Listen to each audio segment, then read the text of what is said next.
Hello friends, in the previous video we covered the permanent settlement which was introduced by Lord Cornwallis in 1793.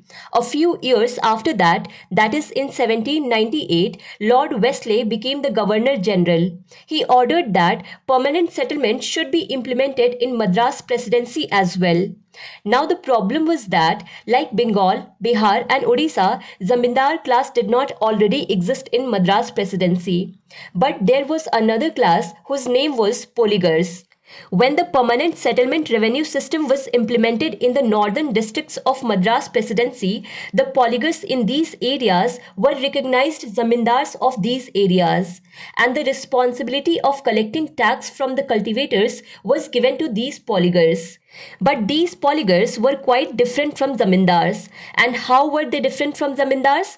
And why did they not want to do zamindari? For this we should know about their background. So let's start with the background. The Vijayanagar Empire was established in 1336. Gradually, it spread to the whole of South India. One of the greatest rulers of this empire was Sri Krishna Deva Raya, who ruled from 1502 to 1529. To make his administration efficient, he divided Vijayanagar Empire into three parts. In the first part, Madurai was made the center. In the second, Thanjavur, and in the third, Ginji. A head was appointed for administration in these three areas separately. This position was called Nayak. Now the areas under each Nayak were further divided into many administrative divisions, and a head was appointed over each division, which is called Poligar. In this way, Sri Krishna Dev Raya created a three-tier administration system in which the king was at the top, the Nayaks under the king, and the Poligars under the Nayaks. The polygons were largely free to administer in their own administrative divisions. They used to have their own standing army. They used to have palaces and forts. They were also responsible for tax collection in their areas. They used to keep a part of this collected tax themselves, and the remaining part used to reach the ruler of Vijayanagar Empire through Nayaks. The responsibility of maintaining law and order in their areas was also of polygons only. And how can their areas prosper? How can cultivation be improved? For that, they also used to invest in their own areas like building water bodies, etc. Over the time, as the Vijayanagar Empire weakened, these polygons became the local rulers of their respective areas. We had seen in the video of Anglo-Mysore War that where there used to be Vijayanagar Empire, now states like Mysore, Karnataka and Travancore were formed. The Nawab of Karnataka, Vallaja, was helped by the East India Company to become Nawab. That is why in 1781, Vallaja had given the management and control of the provinces of Tirunelveli and Karnataka to the East India Company.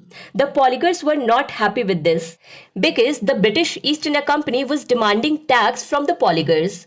All the polygons united and told the British East India Company that the polygons would not pay tax to the British East India Company. The polygons were now on the hit list of the British East India Company, and in this way the battle started between the polygons and the British East India Company. This battle started from 1795 till 1799. The leader of the polygons was Kattaboman Naikan. Kattaboman Naikan himself was the polygon of Panjal Kurichi. The polygons won in the first battle, but then the British East India Company gathered forces from other places and again attacked the polygons. This time the polygons could not stand in front of the British East India Company.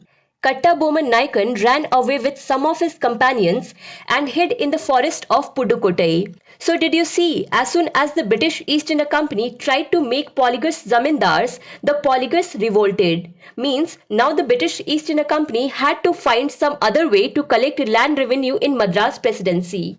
And one of the reasons for not extending the permanent settlement further was that the permanent settlement was not being liked very much even in the British circles, because many British officials were not happy that the land revenue should be fixed forever.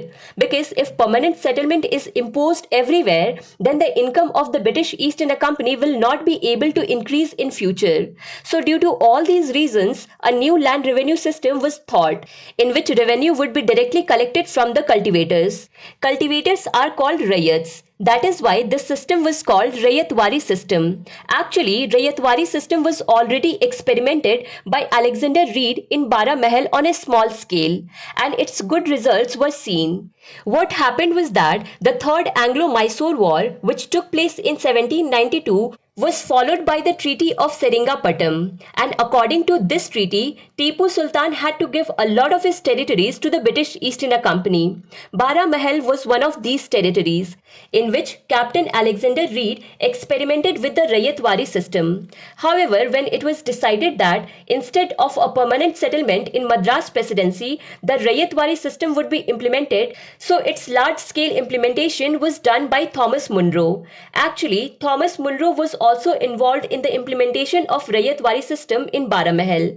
At that time, he used to be junior to Captain Alexander Reed, and when he became the governor of the Madras Presidency in 1820, he got the Ryotwari system implemented in the whole of Madras Presidency, except those places where permanent settlement had already been implemented. In this Ryotwari system, Rayats were considered as the owner of the land where they used to do cultivation. Means they were given the same rights which were given to zamindars in permanent settlement. Their ownership rights were hereditary. After them, their children will be the owners of this land.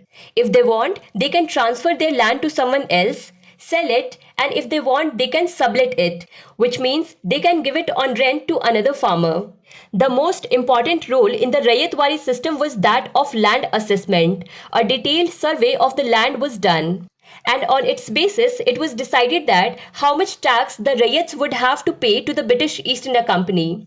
Every year there used to be annual agreements between the rayats and the British East India Company, and in this system 50% tax of gross produce was demanded. According to British East India Company, this land revenue system was amazing. They thought that there is no middleman in this system, so this system would be very beneficial for both the British East India Company and the rayats. This Ryotwari system continued like this for almost 30 years, and this system also proved to be a failure. But the question is, what could be the reasons for the failure of this Ryotwari system?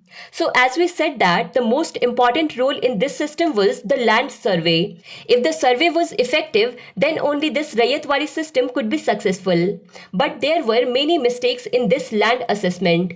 Many a times, on the basis of these land assessments, such a tax was fixed which was more than the capacity of the land. And yes, in these land assessments, natural calamities, how much rain will be there, drought, what would happen, all these were not considered at all.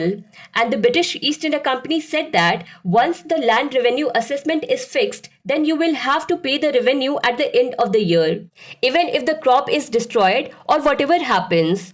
On top of this, the officials of the British East India Company were also very corrupt. Many times they used to scare people that if they were not bribed, they would fix the land revenue assessment very high. So due to these reasons, the Ryotwari settlement also proved to be a failure. Now let's see in which areas Ryotwari settlement was implemented.